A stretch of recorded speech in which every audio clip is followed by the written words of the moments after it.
இப்போ நம்மளுக்கு உடம்புல இன்ஃபெக்ஷன் வரப்போ, நம்மளுக்கு சளி பிடிக்கிறப்பெல்லாம் காது கடியில் ஒரு வீக்கம் வரும், நெறி கட்டியிருக்குன்னு சொல்லுவாங்க. கை கடியில் இங்கெல்லாம் நெறி கட்டியிருக்குன்னு சொல்லுவாங்க. தொடை இடுக்கில் சில சமயம் நெறி கட்டியிருக்குன்னு சொல்லுவாங்க. ஸோ அந்த நெறி கட்டுறது நிணநீர் ஒரு இடத்துல தேங்குறது. ரத்தம் உடம்பு முழுக்க பாயறதுல நம்மளுக்கு எங்கேயுமே ரத்தம் தேங்காது. ஏன்னா ரத்தத்தை உடம்பு ஃபுல்லாக பாய வைக்கிறதுக்கு ஒரு பம்பிங் சிஸ்டம் இருக்குது. இதயம் அப்படிங்கிற பம்பிங் சிஸ்டம் இருக்குது. ஸோ இதயம் துடிச்சுக்கிட்டே இருக்க பட்சத்தில் நம்மளுக்கு உடம்பு ஃபுல்லாக ரத்தம் பாஞ்சிக்கிட்டே இருக்குது, எங்கேயுமே தேங்காது. ஆனால் இந்த நிணநீர் உடம்பு ஃபுல்லாக தேங்காமல் பாயறதுக்கு பம்பிங் சிஸ்டம்னு தனியாக கிடையாது. ஸோ இந்த லிம்ஃபாட்டிக் ஃப்ளூயிட் எங்கெல்லாம் கலெக்ட் ஆகும் அதுக்கு தனித்தனியாக நம்ம ஒரு பயிற்சி கொடுக்குறோம். இதை நீங்கள் உடம்பு சரியில்லாத நேரத்தில் முக்கியமாக பண்ணலாம். மற்ற நேரங்கள்லையும் இதை நீங்கள் வாரத்துக்கு ஒரு தடவை, 15 நாளைக்கு ஒரு தடவைன்னு பண்ணலாம். உங்களோட காதுக்கு கீழே இருக்கிற லிம்ஃபாட்டிக் ஃப்ளூயிட் கலெக்ட் ஆகிற இடம், நம்மளுக்கு நெறி கட்டுற இடம் இது. ஓகே, ஸோ இதுக்கு உங்களோட காதுக்கு பயிற்சி கொடுக்கறது தான் நம்ம ஃபேஸ் யோகாவுக்கு பண்ண மாதிரியே தான். பட் இதில் நீங்கள் இன்னும் கொஞ்சம் அழுத்தம் கொடுத்தே பண்ணலாம். காதுகளை கீழ் நோக்கி இழுக்கிறது.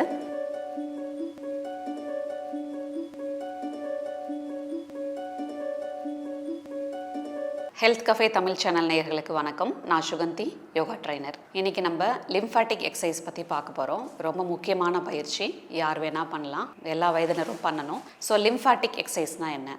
லிம்ஃபாட்டிக் சிஸ்டம்னா நம்ம தமிழில் அதை நிணநீர் மண்டலம்னு சொல்கிறோம். ரத்தம் உடம்பு ஃபுல்லாக பாயுது இல்லையா, உடம்பு ஃபுல்லாக ரத்த நாளங்கள் இருக்குது. அது கூடவே சேர்ந்து இந்த நிணநீர் மண்டலமும் நிணநீரும் அதே மாதிரி உடம்பு ஃபுல்லுமே இது பாயுது. நம்ம முடியை விட ஒரு முடியை விட சின்னதான வகையில் தான் அது பாயிற நாளத்தோட சைஸ் நம்மளோட ஒரு முடியை விட சின்னதாக தான் இருக்கும். ஆனால் இது நிறமற்றதாக தண்ணி மாதிரி தான் இருக்கும். நம்மளுக்கு அடிபடுறப்போ, தீப்புண்ணு படுறப்போ அதில் ஒரு கொப்பளம் வரும், தண்ணி இருக்கும் இல்லையா, அதுதான் நிணநீர். இது இப்போ நம்மளுக்கு உடம்புல இன்ஃபெக்ஷன் வரப்போ, நம்மளுக்கு சளி பிடிக்கிறப்பெல்லாம் காது கடியில் ஒரு வீக்கம் வரும், நெறி கட்டியிருக்குன்னு சொல்லுவாங்க. கை கடியில் இங்கெல்லாம் நெறி கட்டியிருக்குன்னு சொல்லுவாங்க. தொடை இடுக்கில் சில சமயம் நெறி கட்டியிருக்குன்னு சொல்லுவாங்க. ஸோ அந்த நெறி கட்டுறது நிணநீர் ஒரு இடத்துல தேங்குறது. அது உள்ளுக்குள்ளே இன்ஃபெக்ஷன் இருந்தாலும், உடம்புக்குள்ளே இன்ஃபெக்ஷன் இருந்தாலும் இந்த நிணநீர் தேங்கி நெறி கட்டுற மாதிரி உங்களுக்கு இருக்கலாம். வெளியிலேருந்து இன்ஃபெக்ஷன் வந்தாலும் சரி, இல்லை உள்ளுக்குள்ளே இன்ஃபெக்ஷன் வந்தாலும் சரி, இந்த நிணநீர் ஒரு இடத்துல தேங்க ஆரம்பிக்கும். அதை தான் நம்ம நெறி கட்டியிருக்குதுன்னு சொல்கிறோம். அது உடம்பு சரியில்லாதப்ப அப்படி இருக்கும். அதுக்கப்புறம் உடம்பு நல்லா போனதுக்கப்புறம் அது வடிஞ்சிடும். அதுக்கப்புறம் அது இருக்காது. நம்ம ஒரு ஃபீவரோ இல்லை ஏதோ ஒரு இன்ஃபெக்ஷன் இருக்குது, ஒரு இன்ஃப்ளமேஷன் இருக்குது உடம்புல, அந்த நேரத்தில் போய் நம்ம ஒரு ரத்த பரிசோதனை பண்ணுறோம் அப்படின்னா WBC கம்மியாக இருக்கும், லிம்போசைட் அதிகமாக இருக்கும், ரத்த வெள்ளை அணுக்கள் கம்மியாக இருக்கும், நோய் எதிர்ப்பு சக்தி கம்மியானதுனால. ஆனால் இந்த நிணநீர் அதிகமாக இருக்கும். அதனால தான் பிளட் டெஸ்ட் பண்ண சொல்லுவாங்க. அதுவே நீங்கள் உடம்பு சரியாக போனதுக்கப்புறம் திருப்பியும் அதே மாதிரி ஒரு பிளட் டெஸ்ட் பண்ணிங்கன்னா நோய் எதிர்ப்பு சக்தி திருப்பியும் சரியாக இருக்குங்கள, வெள்ளை அணுக்கள் தேவையான அளவில் இருக்கும், லிம்போசைட் குறைஞ்சிரும். ஓகே, இது எல்லாருக்கும் நடக்கிறது தான்.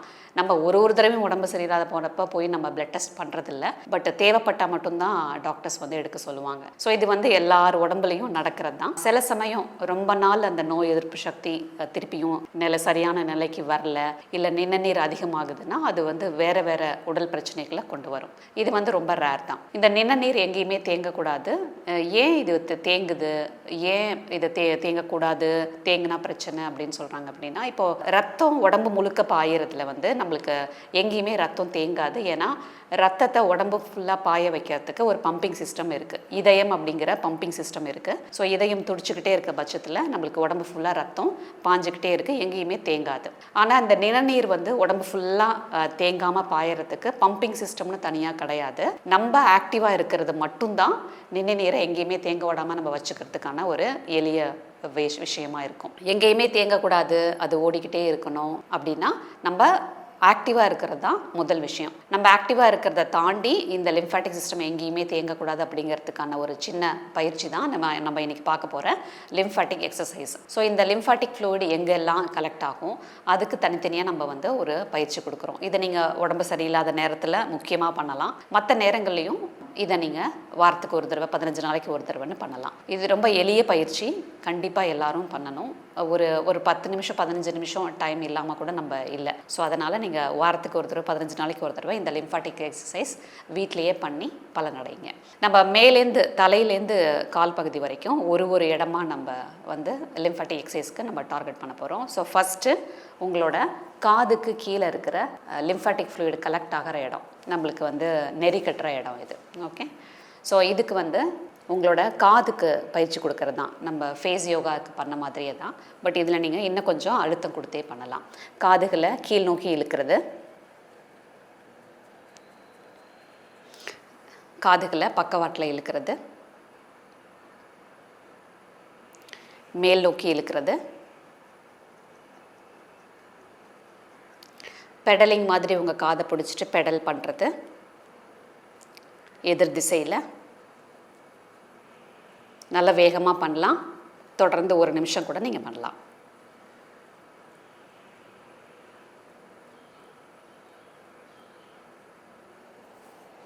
ஸோ காதுகள் நல்லா சூடாக ஆரம்பிக்கும். இதுக்கு பக்கத்தில் இருக்க லிம்ஃபாட்டிக் ஃப்ளூயிட் ஏதாவது கலெக்ட் ஆகுதுன்னா அதெல்லாம் ட்ரைன் அவுட் ஆக ஆரம்பிக்கும். ஸோ காதுக்கு அடுத்தபடியாக உங்களோட காலர் போன் ஏரியா, இந்த இடத்துல நிறைய லிம்ஃபாட்டிக் நோட்ஸ் இருக்குது. ஸோ இதை வந்து இந்த இடத்த நீங்கள் ஆக்டிவேட் பண்ணுற மாதிரி உங்களோட ஷோல்டர்ஸை வந்து காதை நோக்கி நீங்கள் எடுக்கிற நேரத்தில் உங்களோட மூக்கிலேருந்து நீங்கள் கொஞ்சம் அழுத்தத்தோட மூச்சை நீங்கள் வெளியில் தள்ளணும்.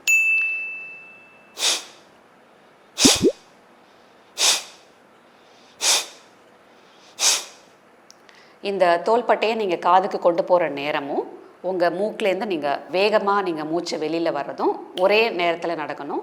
நீங்கள் அசைவை பண்ணிவிட்டு அதுக்கப்புறம் பண்ணக்கூடாது, ரெண்டும் ஒரே நேரத்தில் நடக்கணும். ஒரு 5 தடவை நீங்கள் தொடர்ந்து பண்ணலாம்.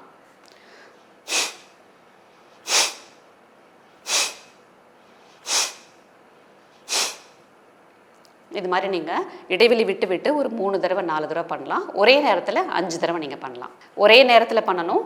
அசைவும் நீங்கள் வேகமாக மூச்சை வெளியில் தள்ளுறதும் ஒரே நேரத்தில் பண்ணணும். இதனால் உங்களுக்கு இந்த இடம் சூடாக ஆரம்பிக்கும். இங்கே இருக்கிற லிம்ஃபாட்டிக் நோட்ஸ் எல்லாம் ட்ரைன் அவுட் ஆக ஆரம்பிக்கும். இதுக்கு அடுத்தபடியாக உங்களோட வயிறுக்கு வந்து நம்ம கபாலபதி, அக்னிசரா 2 பயிற்சி பண்ணுறோம். கபாலபதி உயர் ரத்த அழுத்தம் இருக்குது, பிபி இருக்குன்னா அவங்க மட்டும் கபால்பதியை மட்டும் நீங்கள் அவாய்ட் பண்ணிக்கோங்க. மற்ற எல்லாருமே பண்ணலாம். ஸோ கபால்பதி ஒரே நேரத்தில் உங்களோட வயிறை உள்ளே தள்ளுறதும் உங்களோட மூக்கிலேருந்து காற்றை வேகமாக நீங்கள் வெளியில் தள்ளுறதும் பண்ணலாம். மெதுவாகவே பண்ணலாம்.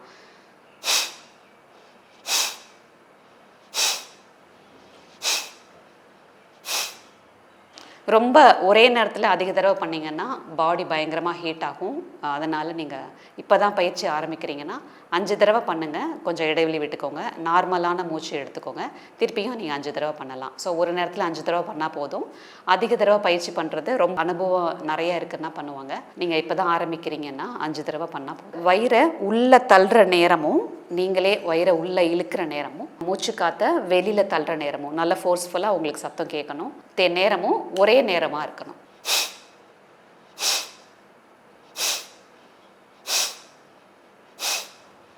இது மாதிரி 5 தடவை இடைவெளி 5 தடவை இடைவெளின்னு நீங்கள் 3-4 தடவை பண்ணலாம். இதை கபால்பதின்னு சொல்கிறோம். ஸோ கபால்பதி உங்களோட வயிறில் இருக்கிற நிறைய லிம்ஃபாட்டிக் நோட்ஸை ட்ரைன் அவுட் பண்ணுறதுக்கு ரொம்பவே ஹெல்ப்ஃபுல்லாக இருக்கும். அதுக்கப்புறம் அக்னிசரா, நீங்கள் இந்த மூச்சு காற்று வர சவுண்டை மட்டும் நீங்கள் எடிட் பண்ணிவிட்டு கேட்டிங்கன்னா பார்த்தீங்கன்னா கபால்பதியும் அக்னிசராவும் ஒரே மாதிரி தோணும். ஆனால் ரெண்டும் முழுசாக வேறு பயிற்சி. ஸோ அக்னிசராங்கிறது மூச்சை பயன்படுத்தாமல் பண்ணுற வயிறை உள்ள தள்ளுற பயிற்சி. ஆனால் கபாலபதியில் நம்ம மூச்சை இன்க்ளூட் பண்ணி தான் நம்ம கபால்பதி பண்ணோம். ஒரு தடவையும் உங்கள் மூச்சு வெளியில் வருது, 2 மூச்சு வெளியில் வர்றதுக்கு முன்னாடி ஒரு மூச்சு உள்ளே போகுது. ஸோ அதுதான் கபால்பதி. ஸோ அக்னிசரா உங்களோட மூச்சை பயன்படுத்தாமல் பண்ணுற வயிறு பயிற்சி. ஸோ அதனால் ஒரு தடவை முழுசாக ஒரு மூச்சு எடுத்துக்கோங்க. கொஞ்சம் நெஞ்ச கூட காற்று உள்ளே இல்லாமல் மொத்தமாக அந்த காற்றை வெளியேற்றிடுங்க. எக்ஸேல் பண்ணிவிடுங்க. ஒரு உள்மூச்சு எடுத்துட்டு வெளிமூச்சு விட்டுட்டு, இப்போது வெளிமூச்சை விட்டுட்டிங்க, அடுத்த உள்மூச்சு எடுக்கலை, வயிறு எம்டியாக இருக்குது, வயிறு நல்லா உள்ளே போயிருக்கு. இப்போது கபால்பதி பண்ணும்போது வயிறு எப்படி உள்ளே போய் வெளியில் வந்ததோ அதே மூமெண்ட்டை இப்போ நீங்கள் பண்ணணும், மூச்சை பயன்படுத்தாமல். இப்போ நான் மூச்சை பயன்படுத்தாமல் வயிறை உள்ளேயும் வெளியிலையும் தள்ளினேன். இப்போது நீங்கள் உள்மூச்சு எடுக்கலாம். இப்போ முழுசாக வெளிமூச்சு விட்டுருங்க. அரைகுறையாக இல்லை, கொஞ்சம் நெஞ்ச காற்று கூட இருக்கக்கூடாது, மொத்தமாக நீங்கள் வெளியேற்றிடணும். அடுத்த மூச்சு எடுக்க வேண்டாம். இந்த எம்டி ஸ்பேஸை நீங்கள் முன்ன பின்ன நீங்கள் மூவ் பண்ணணும். 5 தடவை பண்ணால் கூட போதும். தடவை பண்ணும்போது ஒரு 2 தடவை மூவ் பண்ண உடனே அடுத்த உள்மூச்சு எடுக்கணுங்கிற ஒரு அவசரமாக உங்களுக்கு தோணும். அப்போ நீங்கள் எடுத்துக்கலாம். கொஞ்சம் கொஞ்சமாக அதோட எண்ணிக்கையை நீங்கள் அதிகப்படுத்தலாம். ஸோ கபால்பதி மூச்சை பயன்படுத்தி அந்த மாதிரி நீங்கள் பண்ணுறீங்க. அக்னிசரா மூச்சை எடுத்துடணும், மூச்சை வெளியில் விட்டுறணும், அடுத்த உள்மூச்சை எடுக்கக்கூடாது. இந்த எம்டி ஸ்பேஸில் வயிறை முன்ன பின்ன ஆட்டணும். அதை நீங்கள் எவ்வளோ ஃபோர்ஸ்ஃபுல்லாக பண்ணுறீங்களோ அவ்வளோ எஃபெக்டிவாக உங்களுக்கு உங்கள் வயிறில் இருக்கிற லிம்ஃபாட்டிக் நோட்ஸ் எல்லாமே ட்ரைன் அவுட் ஆகும். அதுக்கப்புறம் உங்களோட பிறப்புறுப்பு ஏரியா, இங்கே இருக்கிற ஆர்கன்ஸு, தொடை இடுக்கு பகுதி, யூட்ரஸ், கிட்னி, இந்த ஏரியாவில் இருக்கிற எல்லா அடிவயிறில் இருக்கிற எல்லா உறுப்புகளுக்கும் லிம்ஃபாட்டிக் நோட்ஸ் ட்ரைன் அவுட் பண்ணணும்னா எளிய பயிற்சி நம்மளோட பத்தகோனாசனா தான். பட்டர்ஃப்ளை ஃப்ளிப் பண்ணுவோம் இல்லையா? ஸோ 2 உள்ளங்கால்களையும் சேர்த்து வச்சுக்கிறீங்க. உங்களோட குதிகால் உங்கள் உடம்புக்கு பக்கத்தில் இருக்கணும், ரொம்ப தூரமாலாம் வைக்கக்கூடாது. 2 குதிகாலும் உங்கள் உடம்புக்கு பக்கத்தில் இருக்கணும். கை விரல்களை கோத்துக்கிறீங்க, கால் விரல்களுக்கு அடியில் வச்சுக்கிறீங்க. கைகள் நேராக இருக்கணும். கைகளை வளைச்சி வச்சுருந்தீங்கன்னா நீங்கள் கொஞ்சம் கூன் போட்ட மாதிரி இருப்பீங்க. கைகளை நேராக வச்சா தான் நிமிர்ந்து உட்கார முடியும். இப்போ நீங்கள் உங்கள் தொடைகளை நல்லாவே ஆட்ட ஆரம்பிக்கலாம். இதை 1 நிமிஷம் பண்ணிவிட்டு கொஞ்சம் இடைவெளி எடுத்துக்கோங்க. அப்புறமா நீங்கள் 1 நிமிஷம் தொடர்ந்து பண்ணிவிட்டு கொஞ்சம் இடைவெளி எடுத்துக்கோங்க. இந்த மாதிரி 1 நிமிஷம் இடைவெளி, 1 நிமிஷம் இடைவெளி, 1 நிமிஷம்னு நீங்கள் 3 தடவை பண்ணணும். அப்போ தான் உங்களுக்கு எஃபெக்டிவாக இருக்கும், உங்களுக்கு ட்ரைன் அவுட் பண்ணுறதுக்கு லிம்ஃபாட்டிக் ஃப்ளூயிடை. ஸோ இந்த பகுதிக்கு அப்புறம் உங்களோட ரெண்டு கால் பகுதியில் இருக்கிற அத்தனை நிணநீர் இதையும் நீங்கள் ட்ரைன் அவுட் பண்ணணுன்னா ரொம்ப எளிய பயிற்சி. நம்ம காஃப் மசில் ஸ்ட்ரெச் தான். கெண்டைக்காலை சுருக்கி விரிக்கிறது. கால் விரல்களை வெளியில் தள்ளணும், முடிஞ்ச வரைக்கும் வெளியில் தள்ளணும். கால் விரல்களை முடிஞ்ச வரைக்கும் உள்ளே தள்ளணும். இந்த 2 அசைவில், விரல்களை வெளியில் தள்ளி உள்ளே தள்ளுற இந்த 2 அசைவில் உங்கள் கெண்டைக்கால் சுருங்கி விரிகிறத நீங்கள் கண்கூட பார்க்கலாம். இந்த பயிற்சியில் உங்களுக்கு உங்கள் மொத்த கால்களில் இருக்கிற நிணநீர் எங்கேயுமே தேங்காமல் உங்களுக்கு ட்ரைன் அவுட் ஆகும். ஸோ லிம்ஃபாட்டிக் எக்ஸசைஸ் நம்ம மேலேருந்து கீழ் நோக்கி ஒரு உறுப்புக்காக பண்ணியிருக்கோம். காது கிட்ட பண்ணோம், காலர் போன் ஏரியாவுக்கு பண்ணோம், கபால்பதி பண்ணோம், அக்னிசரா பண்ணோம், பட்டர்ஃப்ளை போஸ் பண்ணோம், காஃப் மசில் ஸ்ட்ரெச் பண்ணோம். ஸோ இதை நீங்கள் 15 நாளைக்கு ஒரு தடவை இல்லை வாரத்துக்கு ஒரு தடவை பண்ணும்போது ரொம்ப புத்துணர்ச்சியோடு இருக்கும். உடம்புல எங்கேயுமே நிணநீர் தேங்காது, இன்ஃபெக்ஷன்ஸ் எதுவுமே வராது. வந்தாலும் சீக்கிரமாக சரியாக போகும். ஸோ எல்லாரும் இதை பண்ணி பலனடையணும்னு கேட்டுக்கிறேன். நன்றி, வணக்கம். இந்த வீடியோ உங்களுக்கு பிடிச்சிருந்தா லைக் பண்ணுங்க, ஷேர் பண்ணுங்க, கமெண்ட் பண்ணுங்க. மறக்காம ஹெல்த் கஃபே தமிழ் சேனலை சப்ஸ்கிரைப் பண்ணிட்டு பெல் பட்டனை கிளிக் பண்ணிடுங்க.